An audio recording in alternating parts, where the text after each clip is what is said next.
Chapter 43. What in the Deadlands?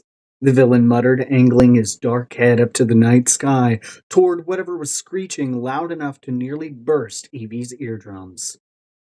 Move! She cried, recognizing the piercing shout in the sky and the purple hue to the cloud of smoke coming down towards them. Her boss shoved them both out of the way and let loose a hard gasp when they hit the ground, eyes widening in realization before rolling them both over, away from another venomous cloud of breath from. They escaped? Evie looked over his shoulder at the dark, goober-shaped figure hovering in the sky, because what else did this night need if not a wickedly dangerous beast crashing the most awkward family reunion since the dawn of time? And the most magical dance of her life. She hadn't even moved her feet, she just glided while he. Another screech filled the air, accompanied by the screams of a scattered crowd. Right, probably not the best time to ruminate, Evie. The dirt bunched over her heels as her boss pulled her to her feet, cursing fast and angry when he looked to the other side of the bridge. Half of Briar's Peak was gone, melting under the venom of the Guvra's breath. She flinched, bile rising in her throat when her eyes found the fast decaying body of a man still alive, still screaming in agony, skin melting away from his bones. God, that is so sickening! Evie covered her mouth with her hand. You've certainly seen far more grotesque things during your time in my employ, the villain said, far too matter-of-factly, not taking his eyes off the Guru.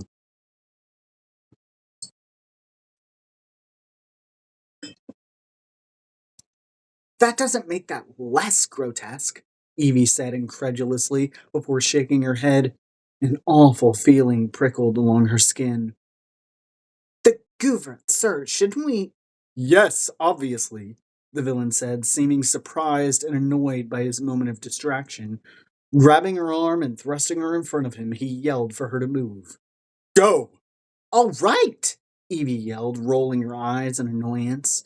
She could direct herself, despite public opinion. How did one get out? She called back. She tried to catch the beast coloring, but it was impossible to tell which one this was in the darkness. What if they both escaped? She could feel the villain following closely behind her, yelling at her to move faster. The moment she heard the creaking snaps of old wood, she knew why. The Guvra's breath was eating up the bridge behind them, plank by plank, until the whole thing creaked, and then they were falling.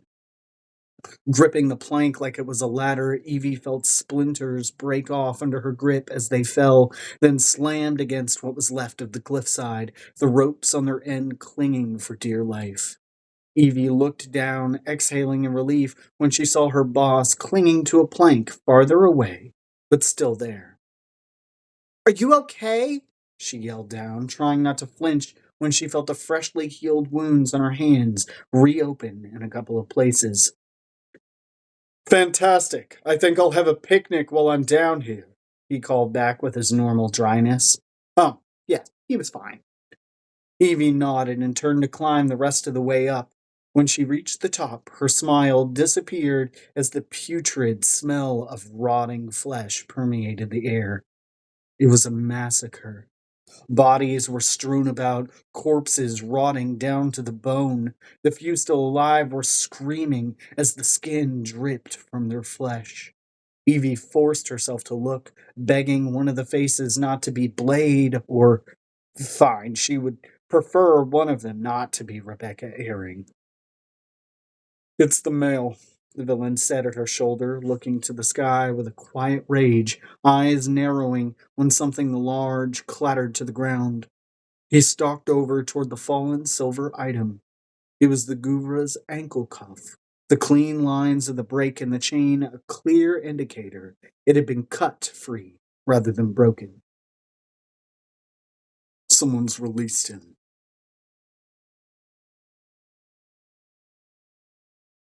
The person who got us here, Evie sighed. It was a setup, the villain sneered.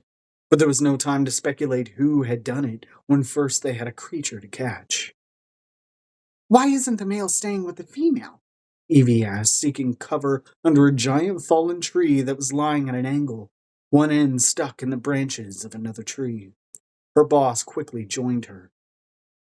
The females are smarter, more strategic. The males often work off pure instinct. Right now, all he knows is that he's been caged. Things will be even worse if his mate is still caged. He seemed to think better of that statement because he added, worse is relative. Two goovers are also as bad as one male overcome with rage. So destruction is his solution? Evie rolled her eyes, pushing her loosened hair out of her face. Men, she scoffed. Yes, we can discuss the obvious weaknesses of my sex later. The villain's eyes glittered. His black shirt was ripped at the shoulder, giving him a roguish dishevelment that made Evie's stomach flutter. At an obviously, horribly inconvenient time. Gushikin! He yelled with such deep command, Evie felt her back straighten at attention, her head nearly bumping the tree trunk they were hiding under. Blade appeared out of the darkness and scrambled under the tree with them, blood running down his arm, panic in his amber eyes. Hello, boss. When did you get here? He asked, his casual tone a stark contrast to the chaos surrounding them. Could you perhaps dispense with the small talk? Any ideas on how to recapture him? How much help was I the first time? Blade asked bluntly. Another screech and flurry of screams caused them all to jump. None, the villain growled. Then I believe you have your answer, sir. The cocky ease with which Blade composed himself wavered when his gaze flashed to a movement Evie caught out of the corner of her eye.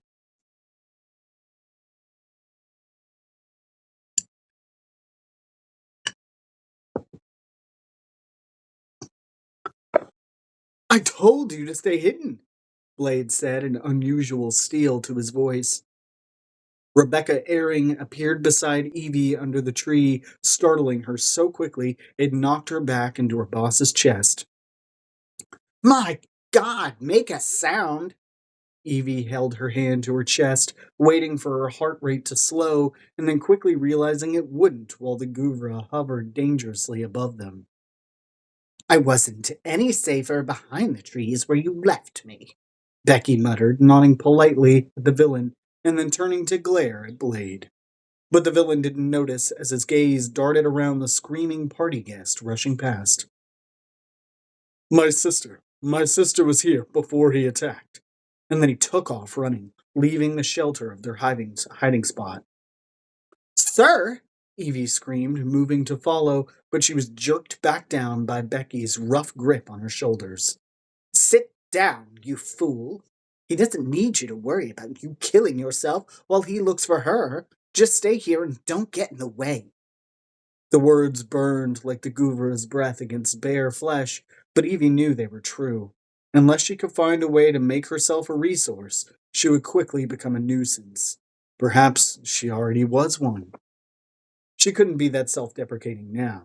When she finally made it home later, hopefully in one piece, she'd check on Lissa, feeling guilty for leaving her alone once more, then flop nearly lifeless into bed.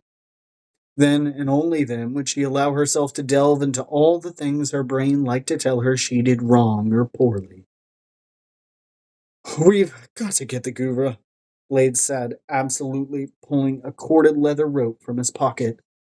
Found this threaded through a few fallen lanterns. I think it'll do the trick. How the Deadlands did he catch it the first time? Evie asked, raising a skeptical brow as Blade knotted a large loop at the end. That was used to string up lights.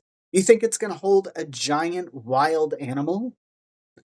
Have you got a better idea? Blade asked, smiling roguishly. The boss had his guards track the mail for days before he had Tati mix a sleeping draught. They struggled, but they got him down instantly after they managed to pour it in the thing's mouth, from what Keeley told them.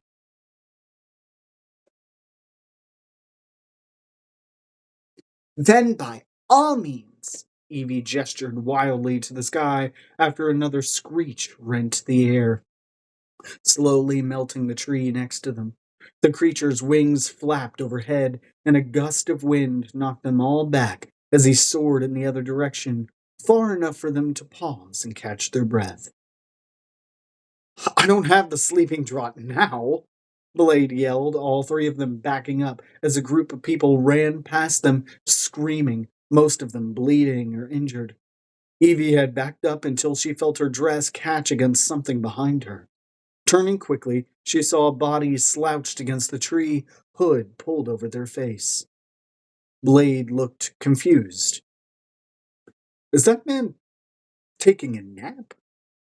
Or he's dead, Becky said, slapping Blade on the arm. Poke him and see if he moves. Frowning, Blade bent low, picked up a twig, and reached out toward the drooped figure. He crouched and moved his head toward the person's shoulder, then jumped 3 feet in the air when the figure moved before the stick could poke him, a rusty laugh coming from the dark shadows hiding his face. I'm not dead, just a little less alive. The voice rang familiar the moment Evie heard it, which was why she was unsurprised when the figure pulled his hood away and revealed Arthur's bloodied face, his beard matted together in red. I'll be all right. Where is Tristan? Who's that? Blade asked, looking uncomfortable. Oh, and who are you? He's the host of the party. Evie rolled her eyes. Blade frowned sympathetically. Oh, well, other than the melting people, I think it's going really well. Blade, Evie said, crouching beside Arthur, tearing off a piece of her shining skirt and wrapping the fabric around his head. Shut up, would you? Sure, Blade said quietly from behind them. I'll go try and, get the. Well, he said before running away from them and into the fray. Arthur coughed lightly, a trickle of blood coming from the corner of his lips. Panic shook Evie at the sight, worried for a man who had once cared for Tristan and very apparently still did. And he mattered to her boss, whether Tristan knew it or not.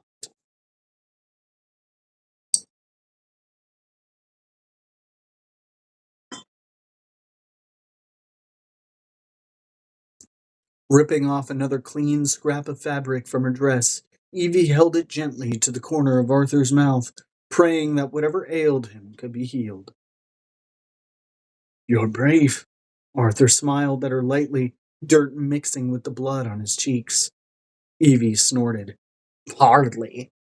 She was impulsive and headstrong on her best days, but brave? It seemed too heavy a word for the vision she had of herself. You must be to work for. He paused, eyes taking in Becky behind her. He seemed to be weighing something carefully before he turned back to Evie with a different course in mind. To work for the villain. Arthur winced around the last 2 words, like calling his son something sinister was more painful than any of the wounds he'd suffered.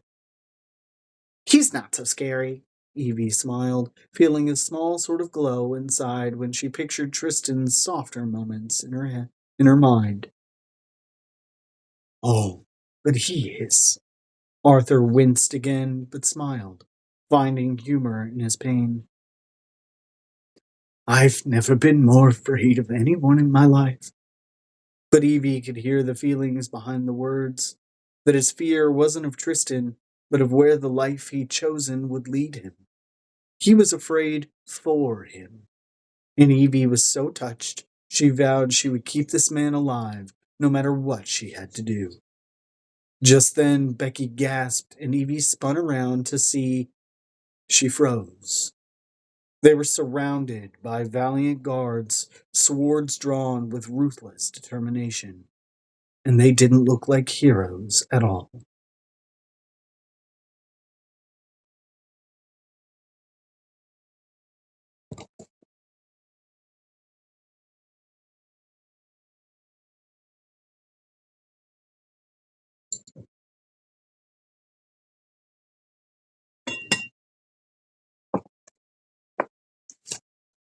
Chapter 44. The Villain. After a mad dash through the ruins of the party, stepping over unrecognizable bodies, some of them still groaning, Tristan spotted Claire. Tugging his sister hard by the arm, Tristan ducked them both into the shadows in one sweeping move. She was shaking, her dress torn and her left shoulder bare where the strap was missing.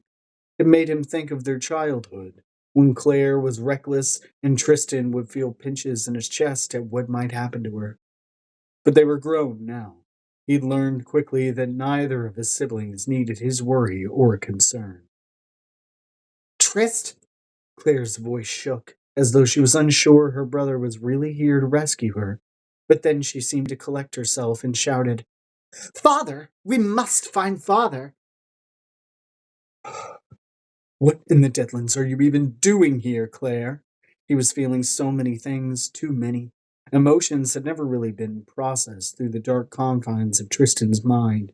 He worried for Evie. He worried for his sister. He was infuriated at whoever caused this mess. And there were not words to describe the anger he felt towards King Benedict. Father invited me, Claire yelled, her usual temper flaring and melting away any trace of fear he thought he'd seen in her gaze. What in the Deadlands are you doing here? Her eyes became horrified saucers. Did you do this? Of course not, he growled, freezing when he saw Blade sprint past him. Gushikin! The dragon trainer halted in his tracks, swinging a looped rope, sweat pouring down his face.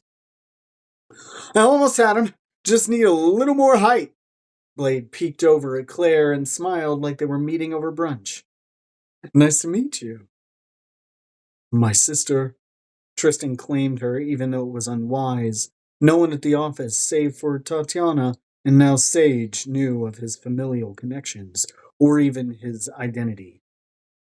Oh! Realization lit in the dragon trainer's eyes. Oh, you're... Hello? The man obviously knew something he shouldn't, because he looked like a cat who'd found a mouse to play with. Tristan was out of patience, as usual. Claire, I'll find Arthur. Just stay out of the way.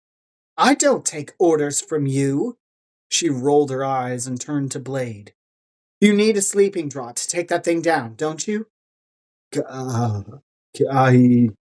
Blade looked to Tristan, uncomfortable to be caught in the sibling squabble. That would be good. Can you make one? Claire curled one side of her lips at the trainer. Yes, I can. There's some herbs I can use growing nearby. Give me 5 minutes. They both turned in the direction of the shrubs, but a familiar scream wrenched the air, and a horrid, hollow feeling knifed its way through his heart. Sage. I have to... But then a sharp pain sliced through his head. He saw dark spots as he fell to his knees, and his last image was of Sage waiting for him to come save her. But he'd never reach her in time.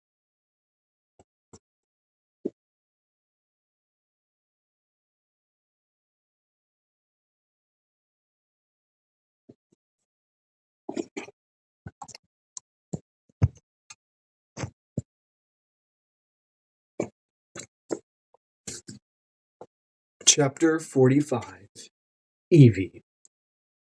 Put him with the rest, a valiant guard called over to the one hauling Evie toward a handful of people crowded together, some of them clinging to each other and sobbing as they were gathered in a clearing not far from the original party location. Arthur stumbled and groaned behind her, and Evie quickly turned to help him. Stay in line! He's injured! She yelled back, yelping in pain when the bigger knight gripped her by the shoulder, hard. Dayton! One of the others called. Stay your temper. These people are innocent. The voice was kind, and despite the helmet he wore, Evie felt calmer. But then she spotted another group of people and the unconscious man lying beside them. Taking in his torn black shirt and his too still face, Evie swallowed back a scream at the thought that he was dead. But then she saw the blood trickle from his forehead as he shifted, and she nearly passed out from relief. Not dead, just unconscious. Evie pushed through the throngs of people, ignoring the calls from a knight to stay where they told her. She dropped beside Tristan and brushed a blood soaked lock from her boss's forehead. Sir, she whispered, are you all right? He groaned lightly underneath her touch, eyelids fluttering before going still once more. For once, Becky's appearance was a welcome sight. Is he okay? Her eyes were wide and her breathing heavy. Where is Blade? She asked, whipping her head around to look at the few other people standing with them. He was nowhere in sight.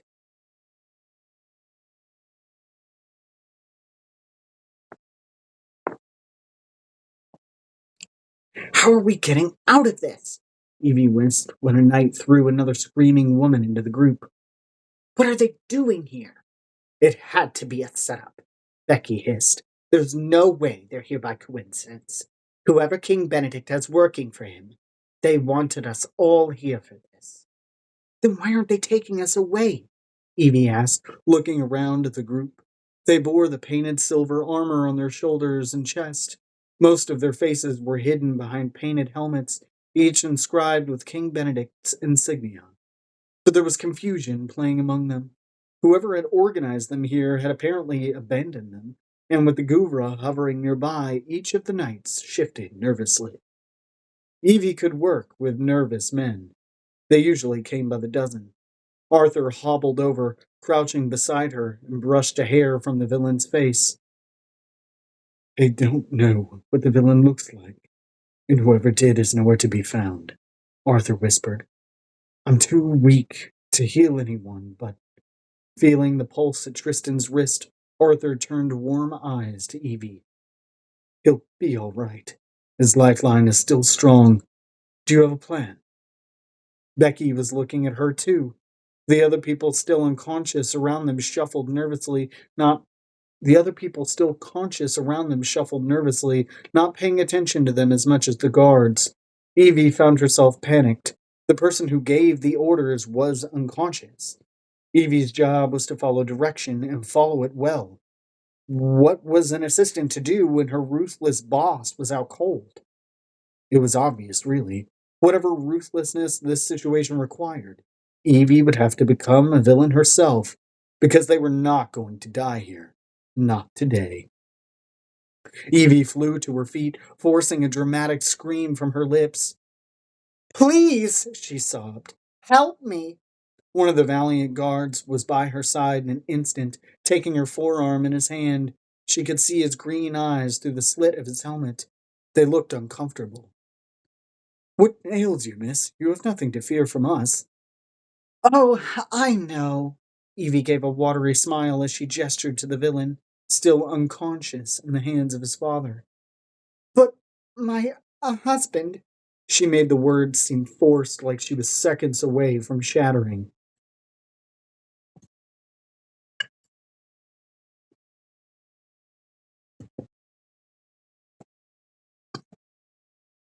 The discomfort in the knight's eyes increased tenfold. A man terrified of a woman's tears? I never would have guessed. He's hurt. I fear for his life. I must take him to a healer immediately. She wiped a tear from her cheek and then gripped the knight's armor in her fist. I beg you, let us go. The knight slowly removed Evie's hand from his armor and then took a slow step away, like her hysterics were contagious.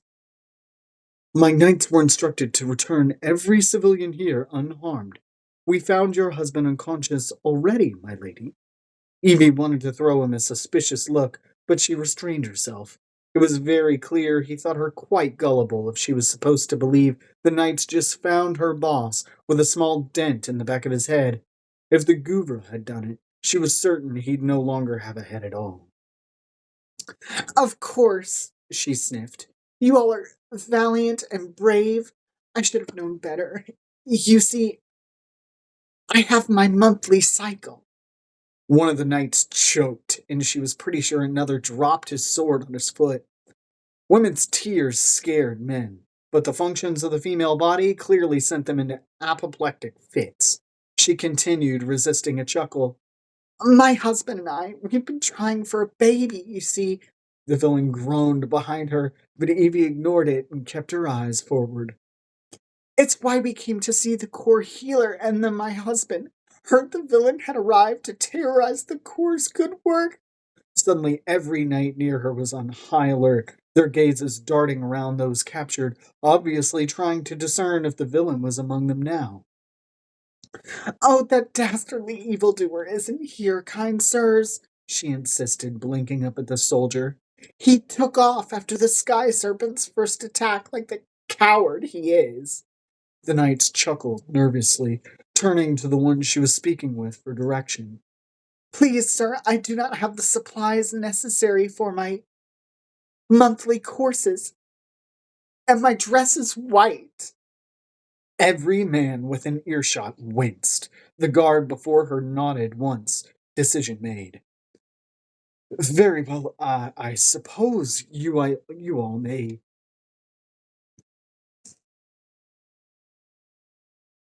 A loud groan permeated the air, freezing everyone and everything around them. Evie turned her head slowly toward the groan, horror dawning like a fiery sun. The villain was waking up, and when he saw the knights around them, his reaction would be to ruin everything. And by ruin, she definitely meant start murdering their captors.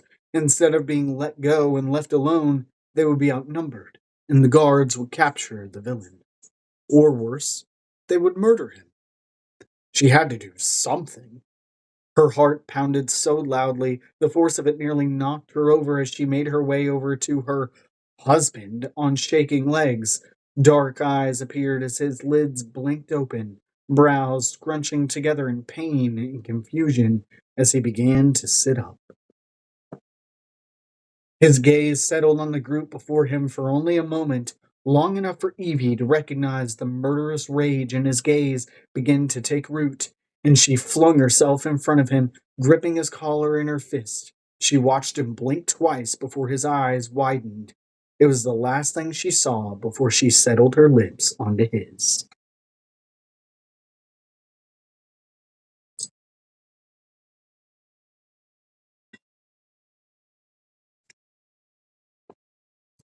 Chapter 46. The Villain. Tristan was dreaming, which surprised him, because he thought he'd lost the ability to dream 10 short years ago. But here he was, having a dream, and it was a pleasant one. He only saw Evie's face for a moment before he felt soft lips pressed to his. His imagination made her taste like vanilla, probably because of the ludicrous amount of vanilla drop candies the woman ate throughout the day. It was comical to him that a trait he previously inwardly chuckled at was now something that was arousing him beyond belief, enough that his eyes drifted shut and thoughts of gruesome, horrible things faded away. If it's just a dream anyway. He sat up quickly, arms whipping around her, fingers pulling lightly through the soft locks of her hair. He tugged gently, nearly groaning when a gasp escaped her lips and angled her head so he could taste her fully. He licked at her lips, one of his hands coming down to her waist and squeezing, trying desperately to bring her closer. The small sound she was making in the back of her throat nearly undid him. He'd never thought himself a man with a particularly good imagination, but the way she was holding on to him, sweet but fierce, and the passion behind her kisses, it ruined him. How could the reality of kissing her possibly surpass the euphoria that was pumping through his veins at what his own imagination had conjured? In a devastating moment, her lips pulled from his just an inch before the dream Evie whispered, Sir, they think. Shh, he whispered, pulling her in for one more slow touch of their lips. She resisted for a moment before settling once more against his mouth and gripping his cheeks in her hands. He thought he heard someone cough, which was quite rude of his subconscious, but he pulled back anyway and watched as her lips drifted closer, wanting to bring her back to him. What were you going to say, love? He whispered, smiling crookedly as he ran a hand down her soft cheek.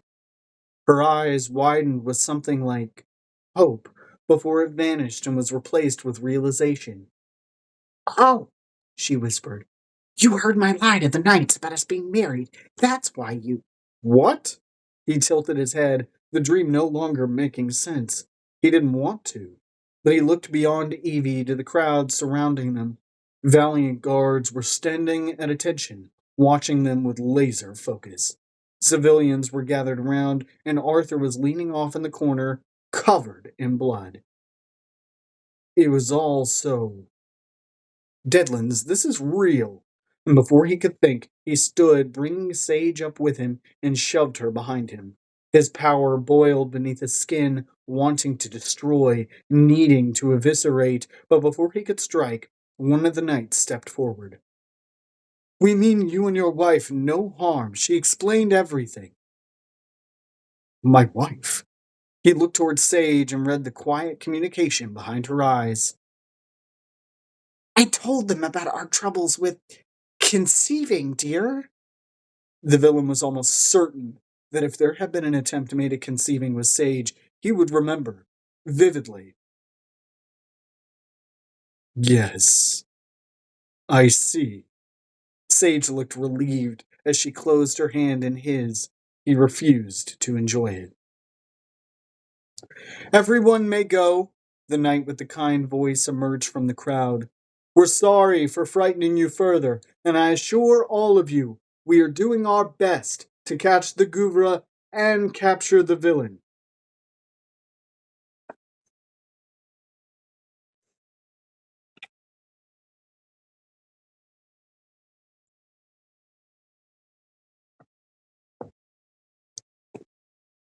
The crowd clapped lightly at the pretty speech, as did Tristan.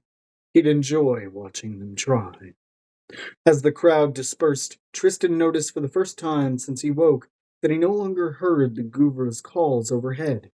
Either Blade and his sister had succeeded, or King Benedict had won yet another round of the battle between them. He was determined to find out, but he was caught off guard by a shorter, valiant guard hoisting Arthur up by his shoulders. You need to see a healer as soon as possible, my lord. Please, follow me this way. Rebecca followed as well, beside Arthur, holding a scrap of fabric that looked suspiciously like it had come from Evie's dress.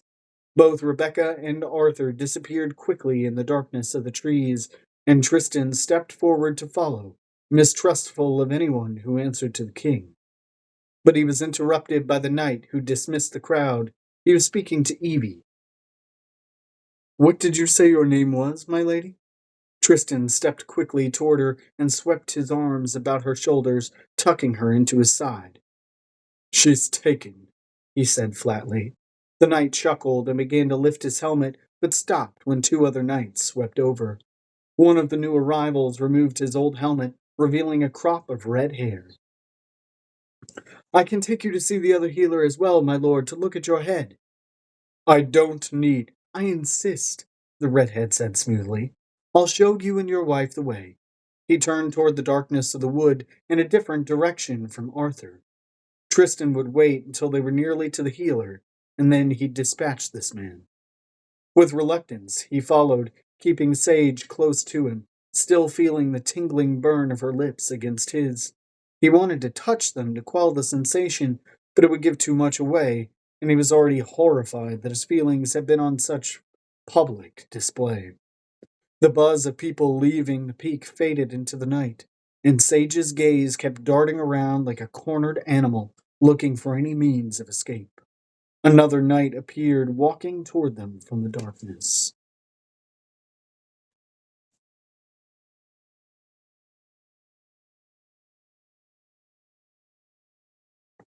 His helmet was off as well, and he had a weathered face, accompanied by gray peppered throughout his hair. There you are, the man said, smiling. The healer's this way, my lord. Let me help you. Tristan wasn't about to allow that, but the man's arm snaked around Tristan's before something hard slammed into his back, knocking him to the ground. No! Sage screamed. Tristan reacted violently to the sound, turning over and moving to stand before freezing against the tip of the red-headed knight's blade. The villain nearly moved anyway when he saw the other knight grab Sage from behind, closing a hand over her mouth. Release her, Tristan said darkly, feeling his power begin to surge. The redhead pressed the tip of the blade into the skin on Tristan's upper chest, drawing a drop of blood. Eric's, he called to the other knight. Be gentle with the lady. But he was smirking when he said it. Tristan's breathing hitched when he saw Eric's lean toward Sage's ear and whispered, Yeah, real gentle, of course. He made a puckering sound against Sage's cheek, and Tristan clenched his teeth so hard they nearly shattered. But Sage did not wither or cry beneath the words. She began to thrash wildly. Muffled screams of outrage came from her covered mouth. Eric's tightened his grip, his arms struggling to hold her. Be still, wench! Frederick and I simply want to ask you both some questions. And how do you expect her to do that with your disgusting hand wrapped around her mouth? Tristan had had enough of this little charade. His power was done waiting. It was time to slaughter these fools. But he halted when Frederick said something that chilled Tristan's blood. They have the core healer in custody. Your little wife over here was with him when we found him. We're just being sure you're not accomplices. What are the charges against him? Tristan asked, his eyes darting back to Sage, who had not stopped thrashing and trying to break free for a second. The blade Frederick was holding was still pressed to his skin, but the villain would allow it. Let the knights think they had the advantage. Frederick sneered and pressed the sword even deeper into Tristan's skin. That's none of your... He stopped when Eric's began screaming behind him.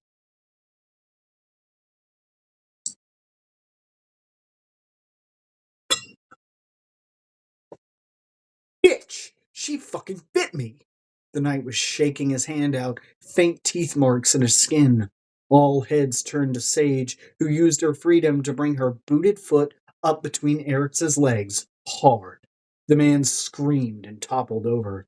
The other guard turned his head slowly to look at Tristan, still using the sword to hold Tristan down. The villain smiled at the man, enjoying watching the knight falter as the villain's hand gripped around the blade and squeezed. The sharp cut into his palm was nothing. Blood dripped down Tristan's hand as he used all his strength to push the sword in the other direction. By the grace of surprise and by the weakness of the other man, Tristan was able to knock the sword completely aside and spring to his feet, slamming his bloody fist into the knight's face. He fell to the ground with a thud, and Tristan was on him. He never understood why people would say their vision went red from their anger. His vision was often the clearest and most colorful when he was feeling a powerful fit of rage. He struck out with his fist, snapping Frederick's head back with a sickening thwack, blood splurting from the man's nose and mouth in a satisfying bloom of red.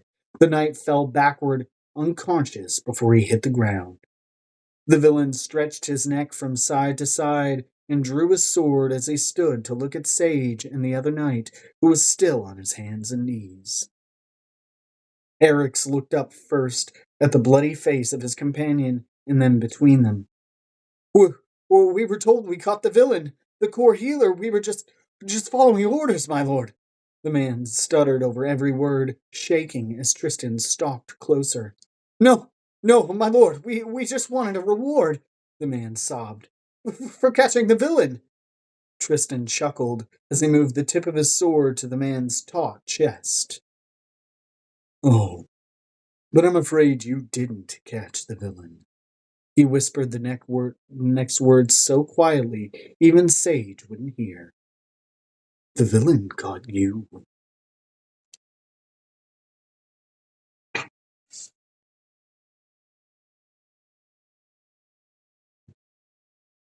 Eric's eyes widened and he pleaded, No, sir. We meant you no harm. Please let us go.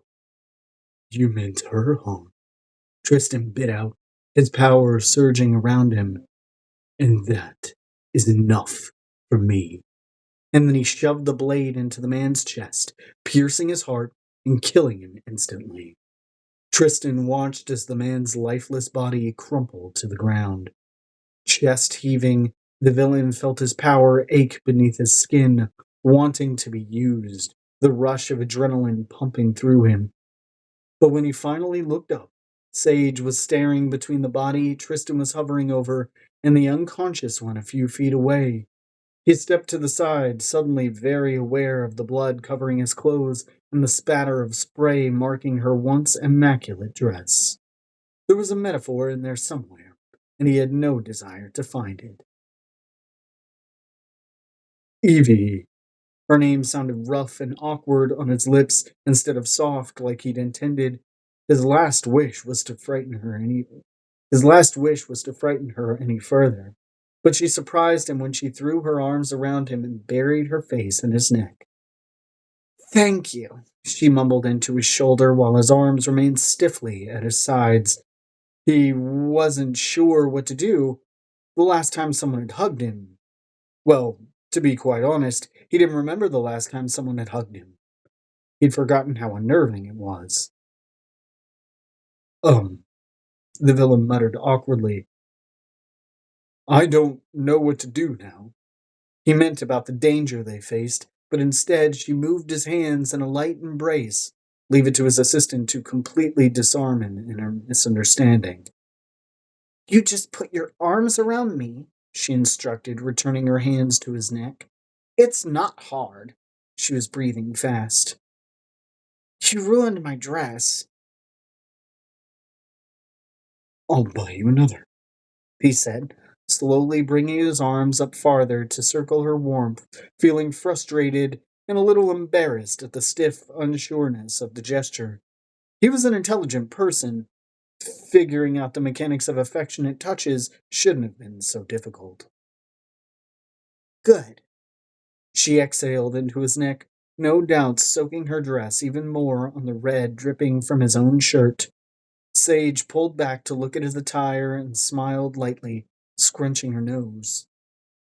I think you'll need a new shirt as well, sir. He stared at her, wholly unfazed by the gruesomeness surrounding them, acting as if he'd just closed a business deal rather than murdered a man in front of her.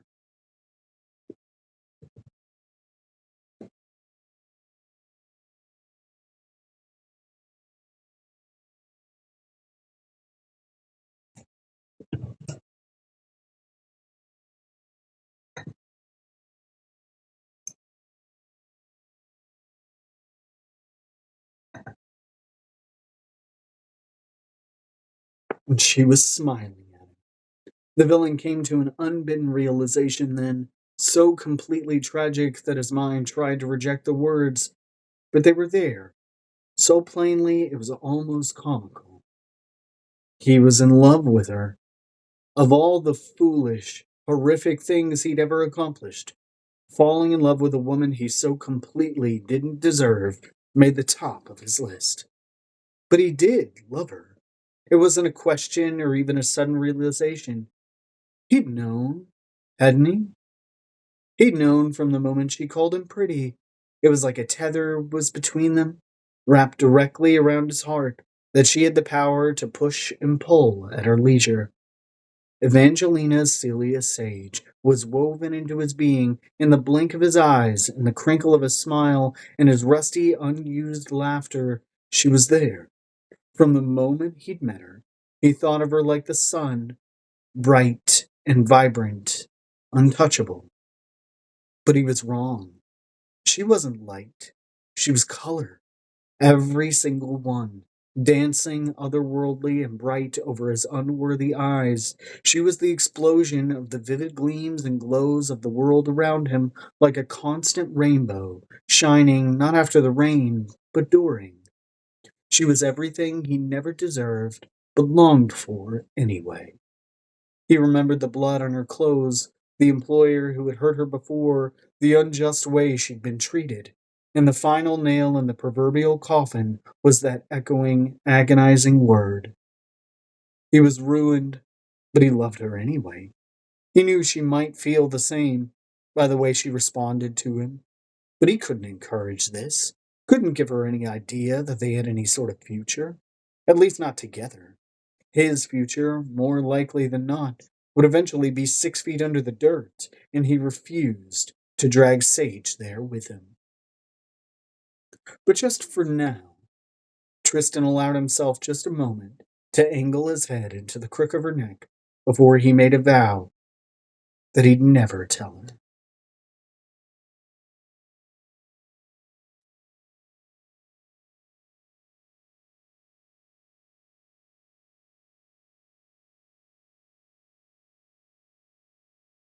Chapter 47. Evie. Tristan dropped his arms and took a step back, and they both seemed unable to do more than stare at the other. Each was limping and worn, covered in blood. Ah, yuck! Evie scrunched her nose, angling her head away from the blood on her dress. I wasn't aware you could kill so efficiently. She tapped her chin. I thought you'd prefer more of a dramatic flair, like your little head collection of manners for you. Grinning and shaking his head, the villain turned toward her, a devilish glint in his eyes. Evil is an art form. The villain then turned and strode back toward the edge of the party clearing, grabbed one of the twinkling magical lights, and affixed it to the end of a fallen branch, creating a makeshift torch. Shall we? He asked. Evie pushed her arm through his and gripped it. Yes, we have to find your father. His biceps flexed under her touch, and he halted his steps for a moment before collecting himself and walking forward. Evie had always been very physical with the way she communicated. Hugs were her very favorite things in the world, or hand holding, or even a kind of pat on the shoulder. Evie had always felt very different from people in the twists and turns of her mind, but touching she could never get wrong. Hugs meant you cared about someone. Hand holding meant you wanted them close, and she'd done practically all of those with her boss, including kissing. The villain must have been horrified to have to go along with such an embarrassing ruse. The guilt she'd felt for throwing herself at him, the discomfort she must have caused him, made her stomach twist.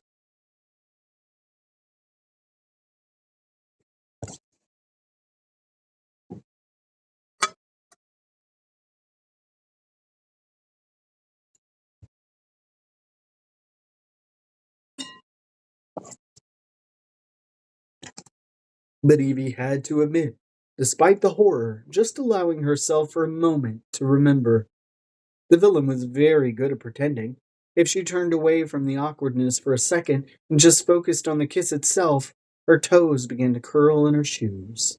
He was a good kisser.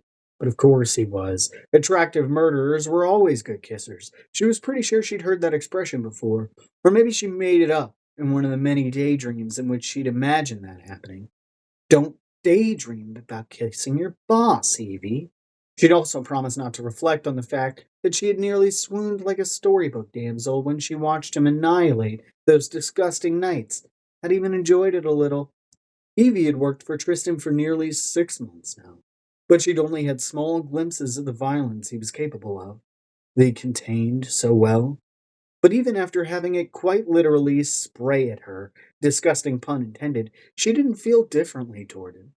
Perhaps she should, but she didn't. And it was ridiculous to do anything just because you thought you were supposed to. So she held tight to his arm, waiting for him to shake her off, searching desperately for wherever the knights had taken Arnold. But they continued through the trees, but he never pulled his arm away. We're lost. We are not lost. Evie deepened her voice and pushed her shoulders back to make herself look taller. Oh man, I can't ask for directions. The villain quirked a brow, looking like he was on the verge of something unscrewing inside his head. You're right, little tornado. I should simply find the nearest individual in Hickory Forest in the dead of night and say, Greetings! My assistant and I are looking for my estranged father because he was taken into custody by the Valiant Guards. You see, they think he's the villain, when the villain is, in fact, me. Evie opened her mouth to respond tartly, but he continued. Oh, and have you seen a rare, fatally dangerous beast known as a guvra? We lost one.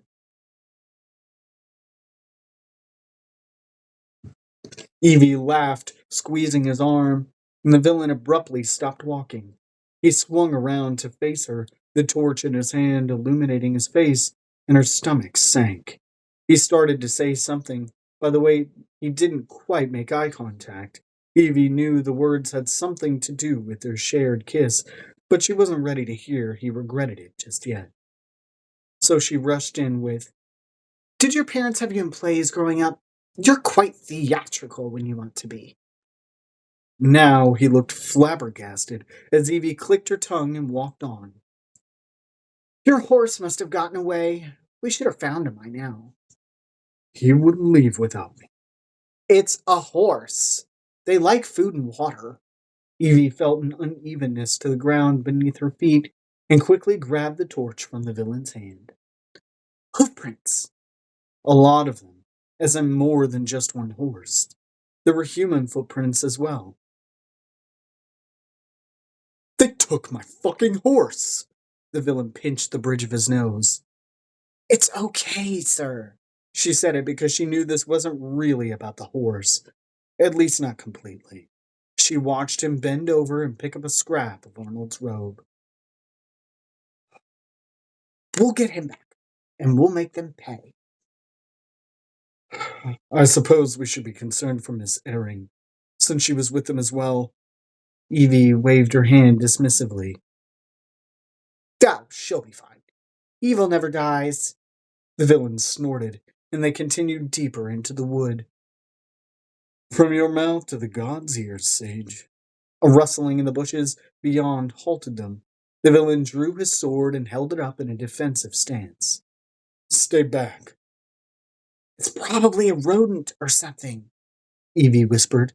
Suddenly the branches parted to reveal Becky, disheveled and stumbling through with a wild, frantic look in her eyes. "Oh, look at that. I was right." Evie snarked, but then gasped as she took in the woman's state. She rushed to Becky, quickly placing a careful arm around her shaking shoulders. "What the deadlands happened? Are you okay?"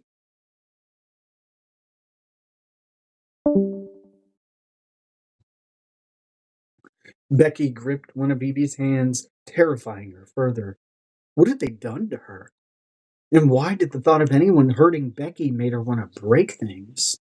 What a strange day. They, she swallowed hard. They heard the Gura, and they took off with the core healer on two of the horses. The one they put me on wasn't moving fast enough, so the knight that was holding me just threw me off. Evie's eyes widened as she took in the dirt and tears on Becky's dress as well as the bruising on her face. "While it was moving?" she yelled. She bent over and grabbed the knife from her ankle sheath, then stomped in the direction Becky had emerged from. Evie made it about 3 steps before one of her boss's arms snaked around her waist, pulling her backwards. "I think one assistant against several well-trained royal guards is a bit of an unfair fight, don't you?" "I can handle myself just fine." Evie narrowed her eyes as she spun her around to face him. A twinkle shone in the dark depths of Tristan's stare. "I wasn't worried about you." Evie harumphed, but it was impossible to keep one side of her mouth from quirking up as she held his gaze. Becky coughed, and Evie realized her sort of nemesis was watching her make moon eyes at her boss. Heat blistered up Evie's cheeks as they faced Becky, a mix between bemusement and disgust on her face. "What is going on between you two?" Her eyebrows shot into her hairline as she gasped. "Gods help me. Is this all because of that little kiss?" Evie and the villain both sputtered, stumbling over themselves, denying the claim. "Absolutely not," Evie blurted. "That was all a part of an ongoing and brilliant strategic plan." They both knocked into each other with the way they were waving their arms. Becky's expression didn't change as she limped over and leaned against a tree. "I think I've had enough of both of you." The villain raised one imperious brow. "I beg your pardon, Miss Erring."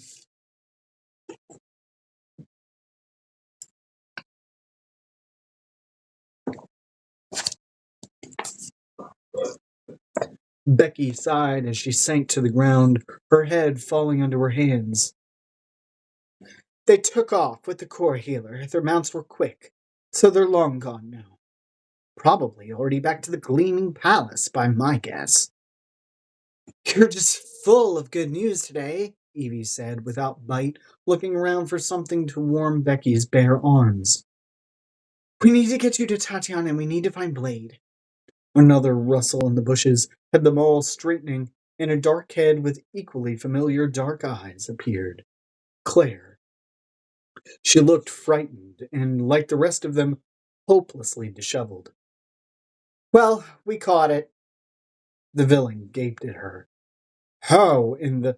Don't give us too much credit, Claire said, sounding drained. It got itself tangled in a tree, so we had an easy shot at it. The leaves I found are more powerful when I green them with my magic.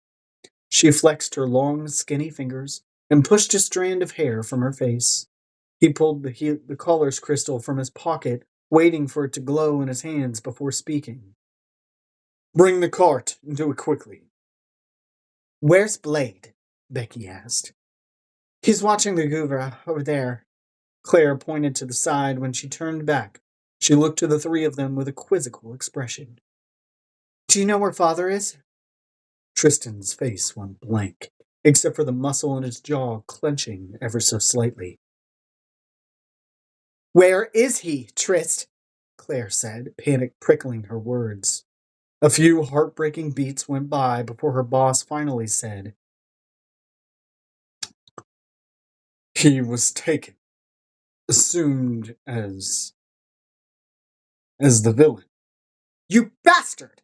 Claire shouted, running towards him, then pounding her fist against his chest. How could you let this happen? Our father could be killed, and it will be all your fault! Evie's heart broke, watching him stiffen and take every strike of his sister's fist against his chest. His arms remained pinned to his sides as he waited for Claire to slow. Her fist came softer and softer until her head collapsed onto his chest. What if he dies, Tristan?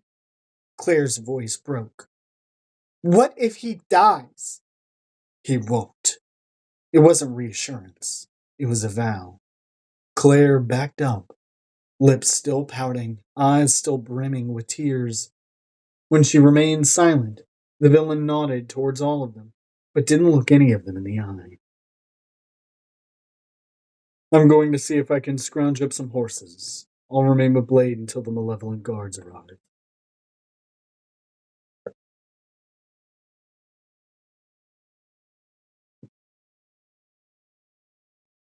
The villain reappeared 10 minutes later with 2 horses. You'll all spend the night at the manor, he said. Evie noticed Claire didn't even attempt to argue, just robotically mounted a horse and held out her hands for Becky, whom the villain lifted next to his sister. Will she be okay? Evie asked, trying to appear unbothered either way. She'll be fine, Sage, he said sincerely. Evie nodded, wishing she could go with them to the manor, wanting to stay near Tristan while he struggled with how to rescue his father. Those wishes were followed quickly by chest-splitting guilt. Her own family needed her more. I have to go home, Evie sighed. Her boss frowned for a second. Do as you wish, Sage. He swallowed hard, then reached out and hoisted her up onto the back of the second horse in a rush of strength. Just be careful. Evie nodded, suddenly not sure what to do with her hands. She nervously reached down and fiddled with the reins. I will. And don't worry, sir. We'll save your father. He looked disappointed when his eyes met hers. Sage, villains aren't particularly adept at saving people. You saved me, she whispered, but he was gone, already striding away into the night, slipping into the shadows like they were welcoming him home. Her chest tightened, and she mumbled to herself, I suppose he didn't like the idea of sharing a horse with me. As Evie motioned her horse onto the road toward her house, she thought she heard Becky mutter under her breath, Fools, all of you. The woman was nothing if not truthful. As she rode home to her family, she felt a tug back in Tristan's direction, and she wondered if that pull between her two worlds would be the thing that finally tore her apart.